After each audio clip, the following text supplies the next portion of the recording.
exciting to speak with Captain Paul Watson. Who knows Captain Paul Watson? In that place, I don't know if you hear us. So I'm so excited for this last session for me. And do you know that Paul Watson is currently in the USA, in Virginia. And it's just so, les fleurs d'ici, France. So let's start with Captain Paul Watson. It's a bit exciting. Hi, Paul. We can applaud him. Thank you. Merci. You know that we miss you in Paris. Well, I wish I could return, but because Japan won't allow me to travel, so I can't. Please make some noise for him. Wow. So let's start again, and after, Paul, take question from the audience, from you. So, Paul, we are currently in Paris, you know, and a few kilometers from us, on the Brittany coast, dolphins are killed by fishermen, and scientists estimate that more than 1,100 dolphins were killed in 2019 in the fishing net in France. Could you give us some information about dolphin bycatch operation? Well, we've been protecting dolphins around the world, in Japan and the Danish Faroe Islands, so it's quite a shock to have to come to French territory and combat the French fishing fleet. They're killing well over 1,100 dolphins every year. The bodies are washing up on the beaches, and we're trying to make the public aware of that. The French government is responding by putting a warship on to monitor our activities, our vessel, the Sam Simon, that's watching and documenting the killing of the dolphins by the French trawlers. So once again, the government has decided that they're going to side with the killers against conservationists who are trying to stop this killing.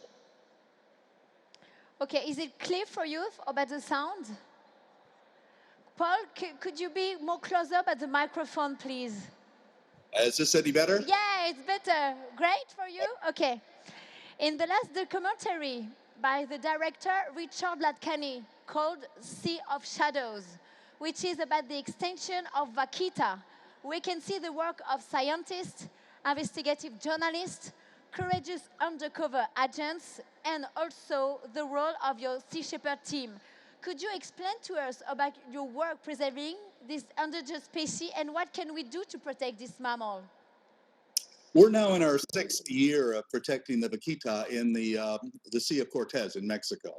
And we have a partnership with the Mexican government. We're working with the Mexican Navy.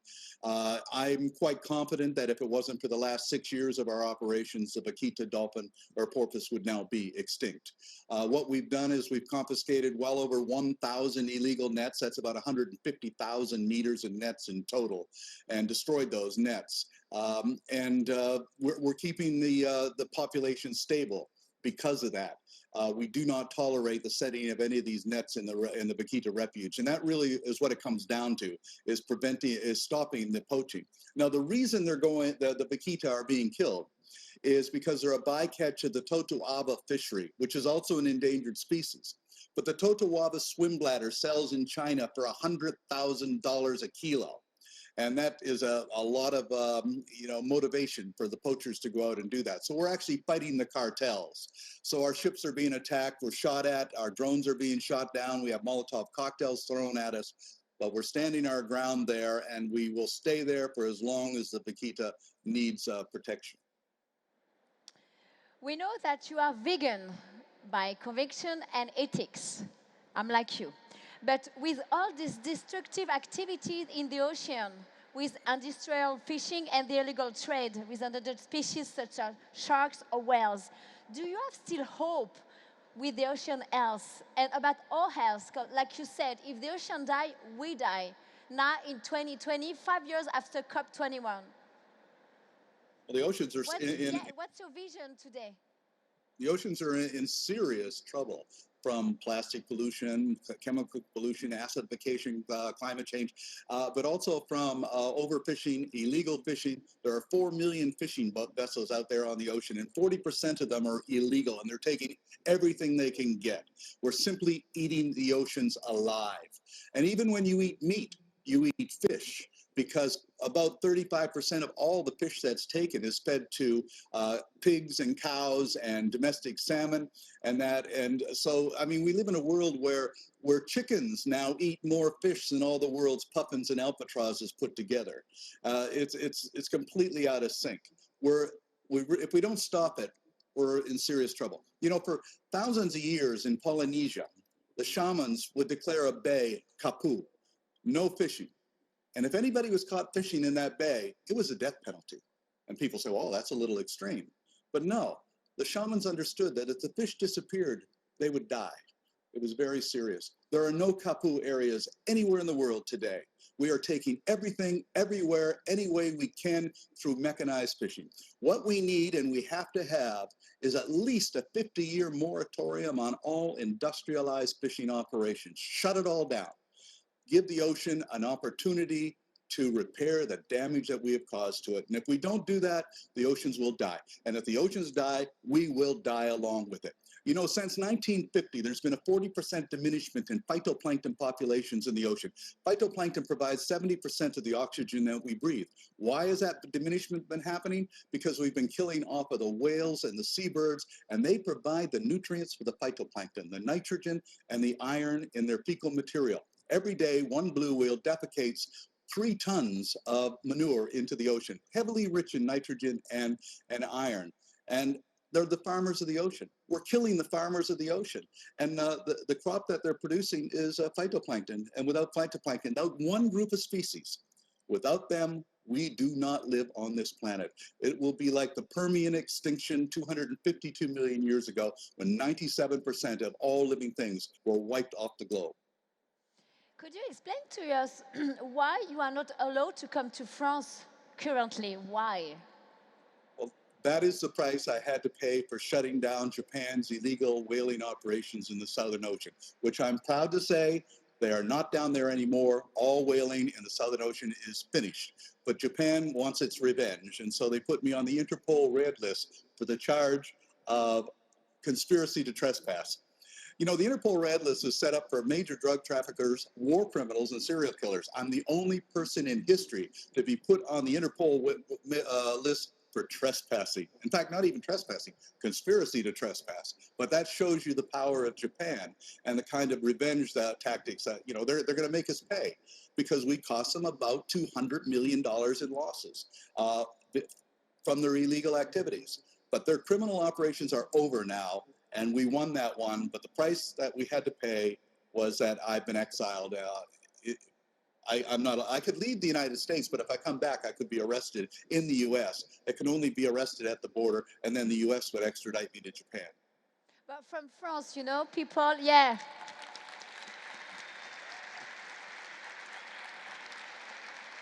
You know, Paul, here in France, many people appreciate your work, many activists. So how can we help you?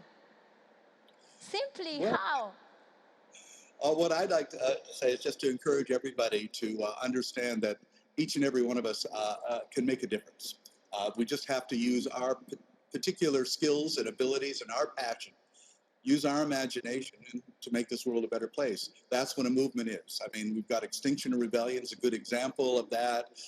And so many individuals around the world, Greta Thunberg is a good example of that, are making a difference by speaking out. We have to understand that we have that power. Do not depend upon governments to solve any problems. Governments have never solved anything. They cause problems. It's people that solve the problems. You know, it wasn't the governments that ended slavery. It wasn't the governments that gave women the right to vote.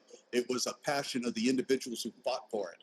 And so we have to understand that we can't wait for governments to solve the problems. We have to do it. And we have to do it through our life choices and through our activism. And we have to understand just how serious the problem is.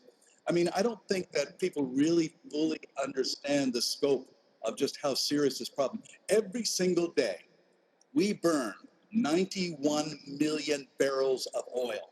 Every day, 91 million barrels of oil. The United States burns 19 million of that. France burns about 1,600,000 barrels itself. I think it's number 13 on the list. Now, the problem is that that's going to collapse. It cannot last. It's the law of finite resources. There's a limit to growth, a limit to carrying capacity, a limit to resources. It will crash, and we have to be prepared for that. The problem with climate change and all the other problems facing us today is that what we need to do is learn how to survive, learn how to fight it, and because it's a problem that's going to be with us for a long, long time, and it's going to be with us because of the absolute incredible stupidity of world leaders around the world who are refusing to address reality. Okay, now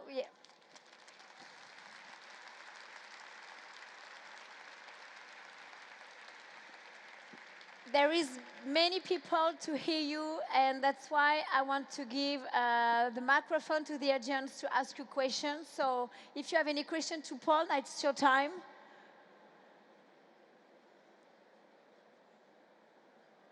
Des questions? Qui a des micros? Microphone for the audience. Okay, I am without microphone. Voilà, des micros, super. How difficult was for you? Yeah. It's good for you, Paul?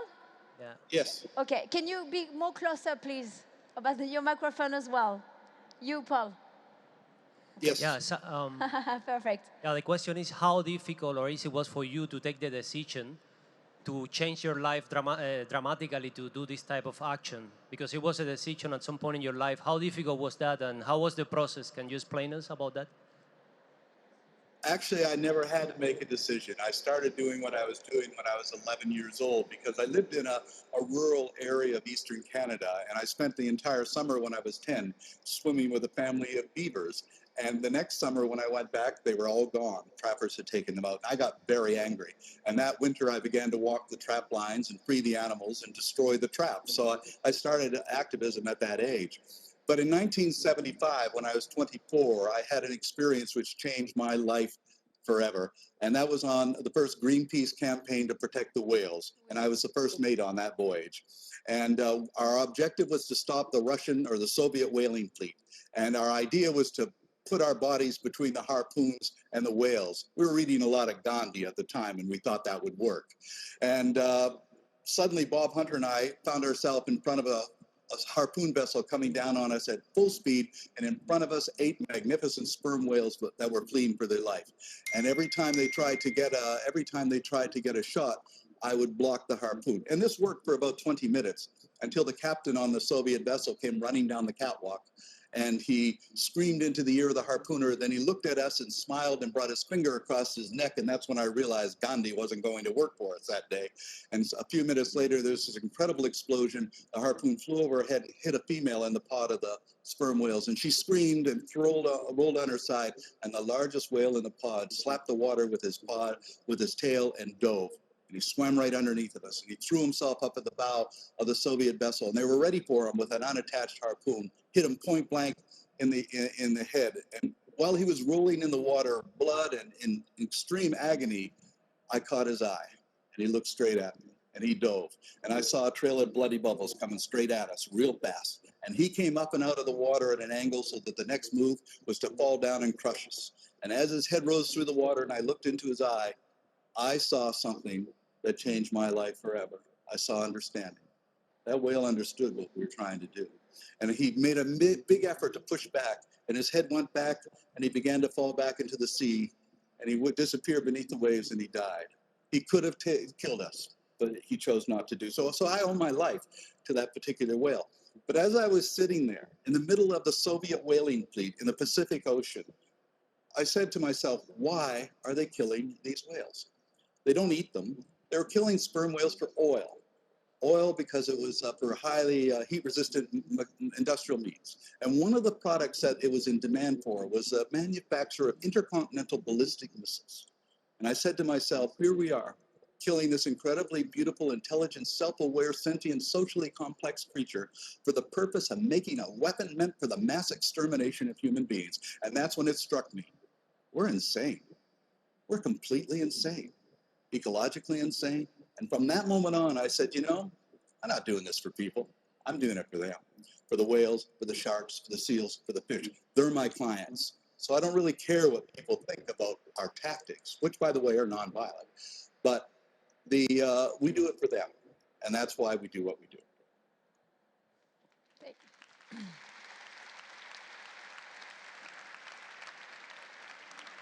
I have another question, Paul. We know that during a fight in the ocean to protect, I think it might be whales, you received a bullet from weapon. What is your answer when people say that, oh yeah, Sea Shepherd, but Sea Shepherd is an NGO, so much violent? What are your answer about that? You have to fight. I established Sea Shepherd 42 years ago. And I came up with an idea at the time, which I call aggressive nonviolence. In 42 years, we've never caused a single injury to a single person, and we've never sustained any injuries, which is an incredible record for going to the kind of oceans that we go to, the Southern Ocean, whatever, and facing a lot of very violent criminals. In our society, when you use violence to destroy life for profit, that's considered acceptable. But if you oppose that, then you're considered violence. What is violence? You know, we're also called radicals. I mean, people say, oh, you're an eco-terrorist. No, I'm not. I've never worked for Monsanto. I'm not an eco-terrorist. Terrorists are people who are destroying the environment. The problem is that people think that we're radicals. We're not. We're conservatives. You don't get more conservative than being a conservationist. You know who the radicals are? The people destroying our oceans, cutting down our forests, the governments of the world. They're the radicals. The conservatives are those people trying to protect the status quo, because that's what conservatism actually means, protecting the status quo, and in this case, the natural order of things.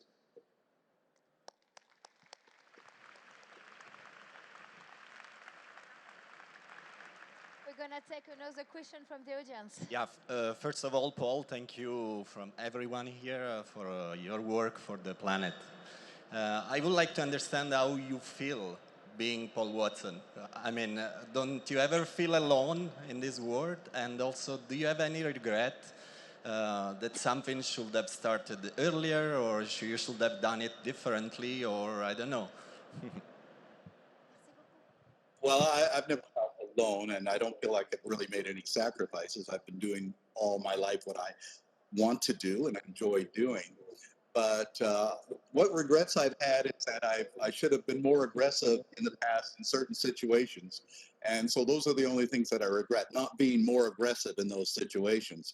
But I think that we've achieved a lot. But more importantly, I think that we're trying to send a message that people can make a difference. I've had over 7,000 volunteers on my ships, and many of them have gone on to found their own organizations or to do really good work as individuals. And that's what we're trying to teach people on our ships, is that you can make a difference, each and every one of us. And I think that we've been very successful on that. When people ask me what campaign I'm most proud of, I think that what I'm most proud of is that we established a movement, an international movement. We're in 42 different countries. Sea Shepherd's not an organization. It's a global movement, and anybody can be involved in that. And we're encouraging passion, imagination, and I think that's what's really making a difference. I'm very, very proud of all of my crew on all of the ships and what they're doing. These are people, dedicated people. They're working hard. They're risking their life. And, you know, people say, well, you're asking a lot when you're asking people to risk their life to protect a whale. And I don't really understand that question. We ask young people, for centuries, we've asked young people to not only risk their life, but to give their life for real estate and flags and religion. I think it's a far more noble pursuit to risk your life to protect an endangered species or a protected habitat, to protect this planet. That is worth risking our life for.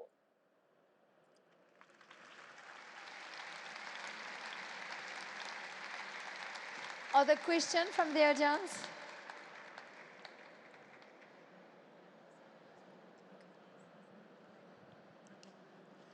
Hi. What do you want children to know about the world? Like, what do you want children to learn from this, and what you want them to take away from this, from your experience? You know, when people ask me what do we teach our children, I always think we don't have to teach them anything. What we do need to do is listen to them. Children are born with the intuition and the imagination and to understand what's happening in our world. What our educational systems do is we take that away from them and tell them how to regurgitate the information that we give to them. So I always say, listen to your children. I have a 3-year-old son, and one of the reasons I have that son is I needed a teacher, and he's my teacher. Every day I talk to him. Every day he gives me an insight, which is profound. You know, when I was a child, there's 2 things I did, which as a good example. One of them, I cut up the map of the world, and I put the countries, all the continents together, and I said to the teacher, I think this was all one continent one time. And she said, oh, you don't know what you're talking about. Turned out I was right. I also said, you know, I think dinosaurs weren't actually reptiles. I think they were birds and they had feathers. No, you don't know what you're talking about. Turned out I was right.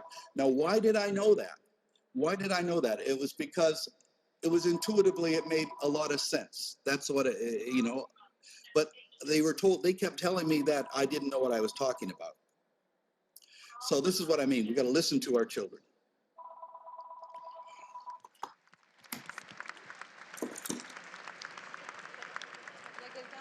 Hi. Yeah, sorry, you said that we could help you by going on your ship, but I'm very seasick, so I was just wondering how, like, as somebody who's more capable and from a computer, how can I help? Like, what can I do? What would you recommend? Well, with Sea Shepherd, there's people who work on the ships. There's the shore supporters, people working to increase awareness, support. There's so many different levels of support. So we certainly don't expect everybody to go on a ship. But I can tell you one thing: most people get over seasickness, so it's worth trying. Paul, I have a question regarding Greta Thunberg. So I think you share the same values about government. Don't move forward, or they're not so involved about protecting the earth. So are you supporting Greta Thunberg discussion and values? I support her 100%.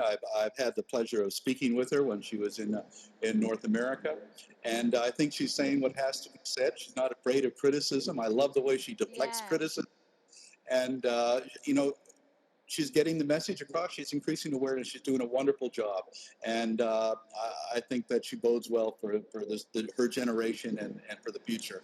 And I hope she continues and doesn't get burned out by all of this. But I have a feeling that she really understands the situation she's in, and I don't see her being burned out. I see her deflecting all of that criticism. She's taking on presidents and prime ministers at 16 years of age, and that's absolutely amazing.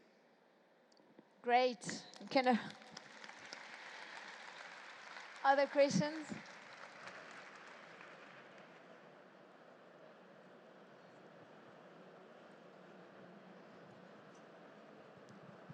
Hello, Paul. This is Yasmin from Turkey originally. I would like to say we love you. And thank you so much for your lifetime dedication. And I would like to know, how do you feel over there? We need to help you, and how can we help you more? What should we do more for you? I don't think it's a question of what you can do for me or how can you help me. I think what you can do for this planet, and that's just get involved. Get involved in every level. You know, how you live your life, what you eat, what kind of organizations you get involved in, and you choose that by looking at what you're good at. You know, what are your abilities? What can you make a difference? So it really doesn't matter if your approach is litigation or education or legislation or direct action. It all works towards the same thing. The strength of an ecosystem is diversity. Therefore, the strength of every movement is in diversity. And so therefore that we have to value that diversity. Not everybody's going to go out there and ram a whaling ship like we do, but you know, everything else is just as important. It all works towards the same. So there's so many levels and so many people doing. One of the things I would like to say is that in our world today, there has been, over the last 10 years, over 1,000 environmentalists who have been murdered. And very little is heard about this, mainly because most of them are indigenous peoples from South America, Central America. And we should really look at our mass media for what, you know, Donald Trump always goes on about fake news. Forget about the fake news. The real problem is no news. All of the things that the media does not cover. They don't cover the murders of these indigenous people. They don't cover things like Standing Rock pipeline problem, the issue in the United States. They don't cover a lot of things unless it's in the interest of the corporations that own them, because corporations own the media. And that is the greatest problem in our world today, is the fact that corporations own the media and get to decide what the message is going to be. That's why they're so threatened by social media, because social media is outside of that, and they're going to do everything they can to rein that in and shut it down, because they have to control how you think if they're going to continue to control the profits that they want to extract from this natural world. And so we have to be ever vigilant in that respect, and search out this information, because it isn't going to be delivered to us very easily. Thank you.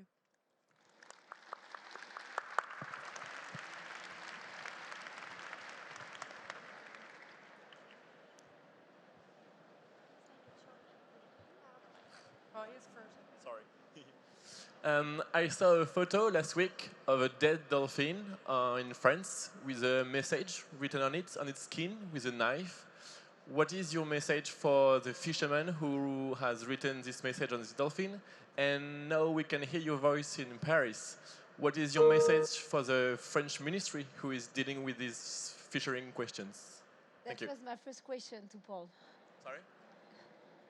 We already talked about this operation dolphin catch, but yeah, but I was if you can go more further.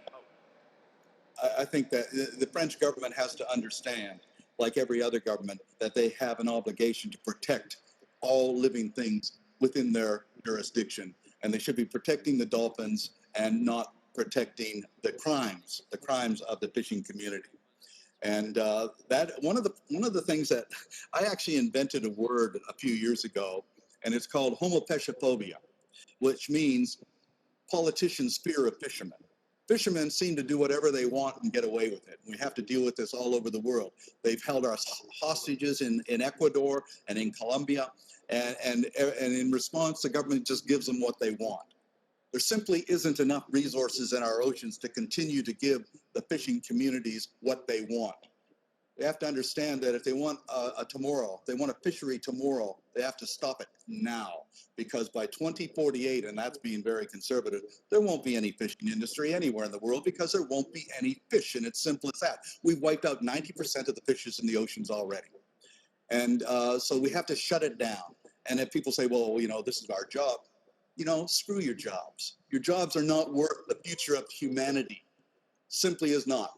You know, find another job, because we cannot continue to destroy this planet in the name of providing jobs and profits. It has to come to an end.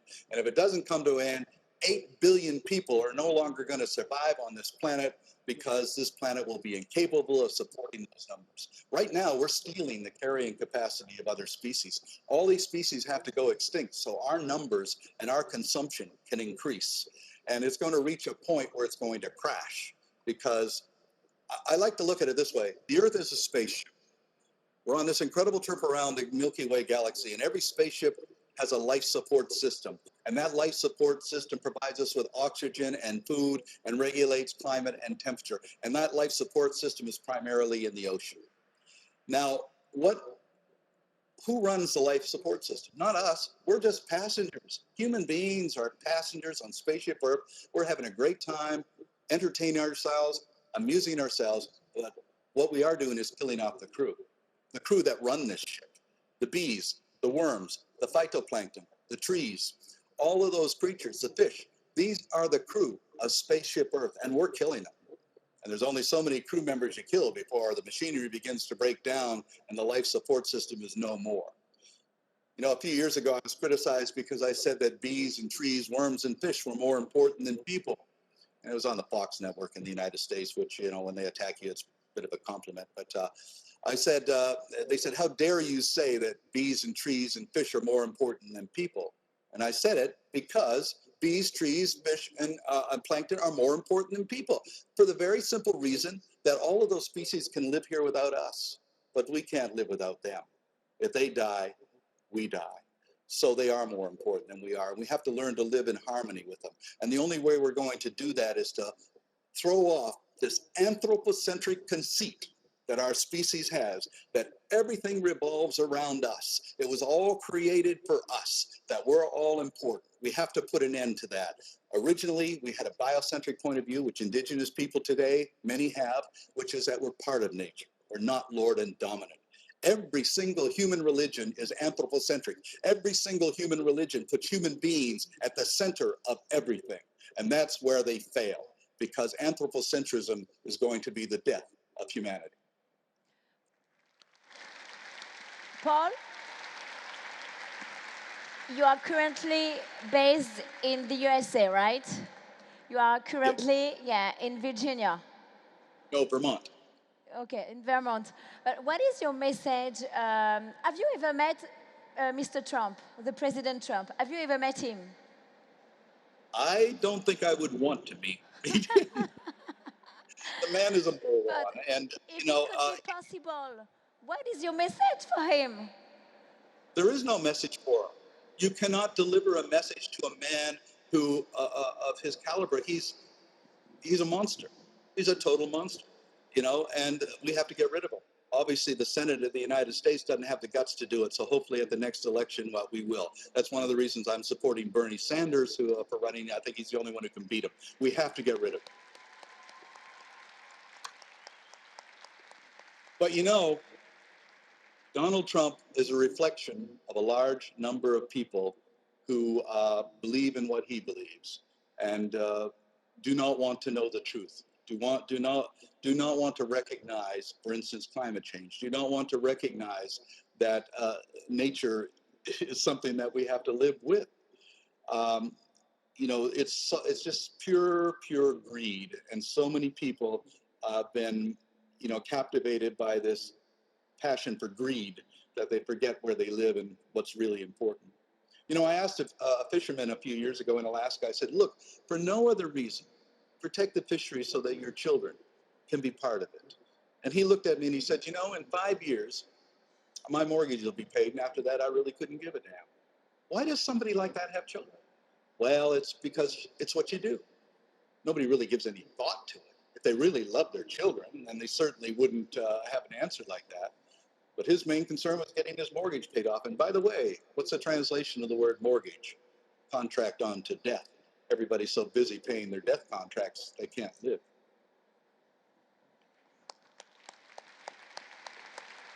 Other question from the audience? Yeah.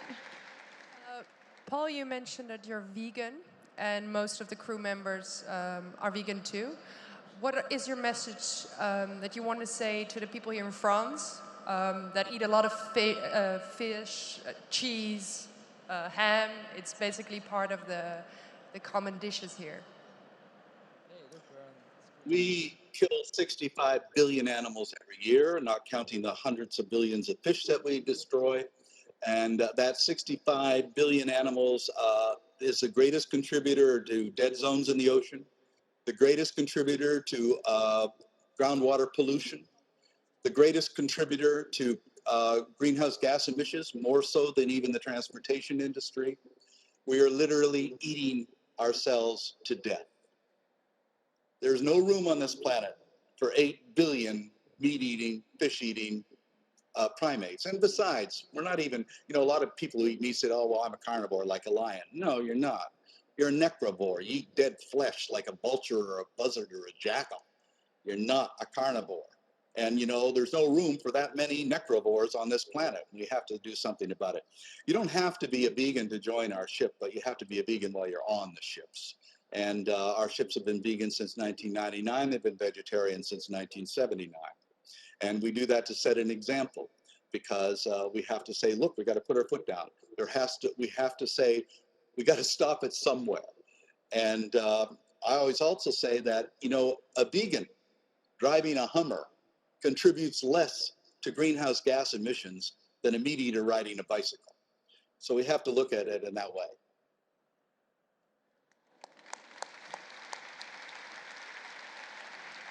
Paul, I just want to notice that you're a Canadian. I know that you are Canadian.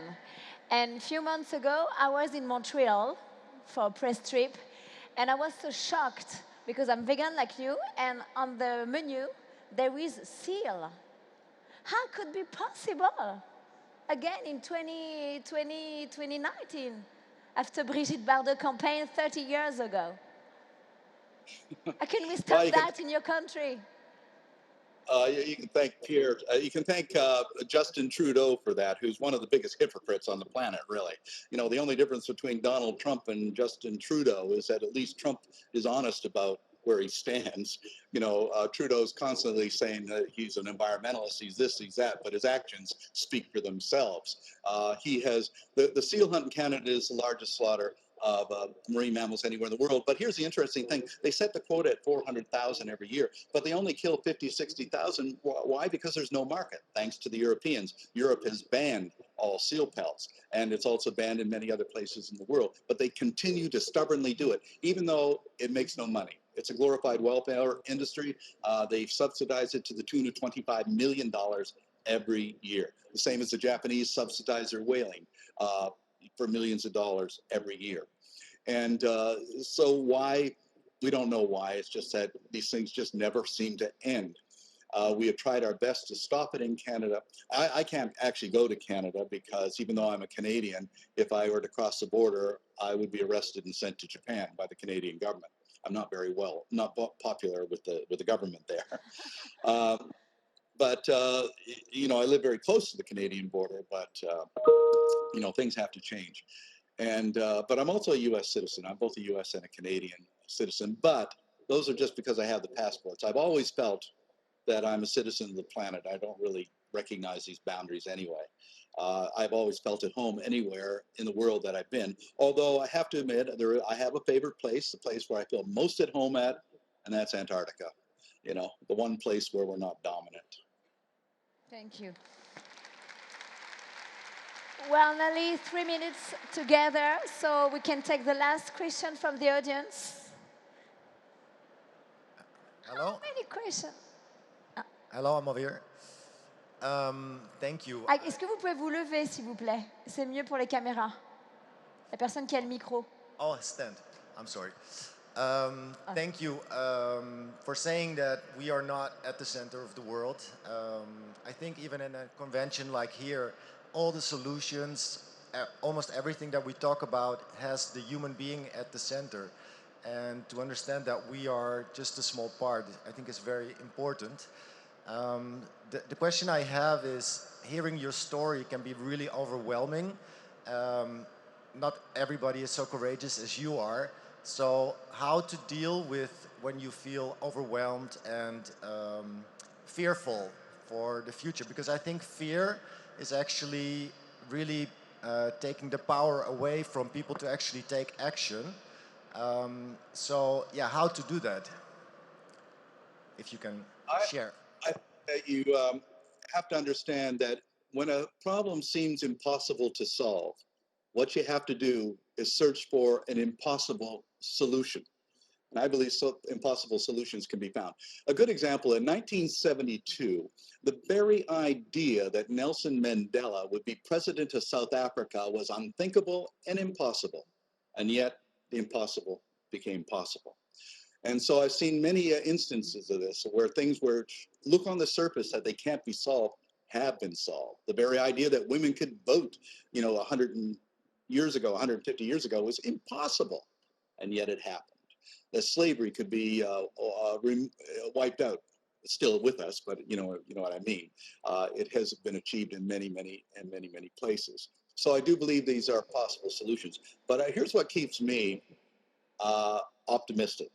And it's because I am a biocentric person. That is, that I'm not imprisoned within that anthropocentric shell. And it's this. There's been 5 major extinction events over the course of the history of this planet. And what do all of them have in common? It took 18 to 20 million years for a full recovery. This is not about saving the planet. The planet's going to survive. This is about saving ourselves from ourselves. And therefore, if we don't, Well, 18 to 20 million years from now, it's going to be a real nice planet again. And hopefully there will be species that are there that are being more compassionate about all the other species that live in the world with them.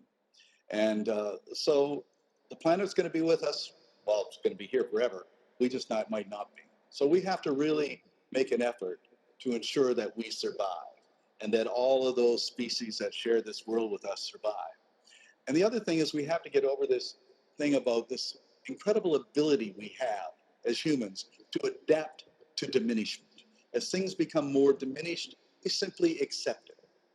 In the 1960s, the very idea that you'd be buying water in plastic bottles and paying more for that water than the equivalent amount of gasoline was ridiculous. Nobody would do that. And yet we've adapted to it. We've adapted to foods that we never ate before because the other foods are no longer available. There's only so much we can adapt to before there's nothing left to adapt to anymore. We wipe out species and forget that they were ever even there.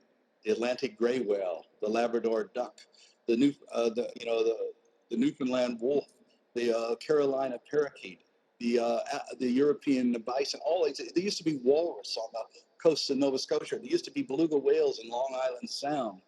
All they've gone, and only in the last few hundreds of years. And yet we've forgotten they were ever there.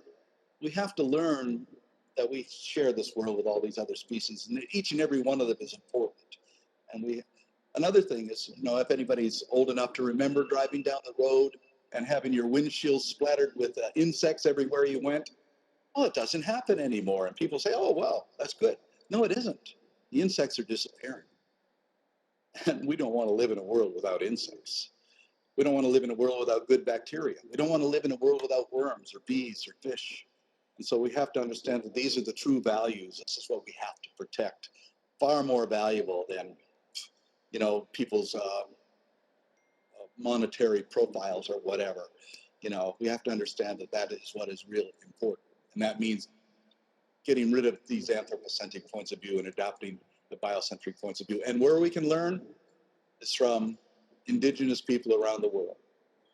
The Iroquois, the Mohawk, they say, make no decision in your life until you take into account the impact of that decision on all future generations. And if we live by that code, that would make a big difference. And Paul, to finish, my last question for the audience, for each one of us today at Change Now. Can you share with us three things that we can do daily to make a change? 3 things. Well, I would actually like to share the 3 laws of ecology, and if we abide by those 3 laws. The first, the law of diversity. The strength of an ecosystem depends upon diversity within it. Second, the law of interdependence, that all of those species are interdependent with each other. We need each other.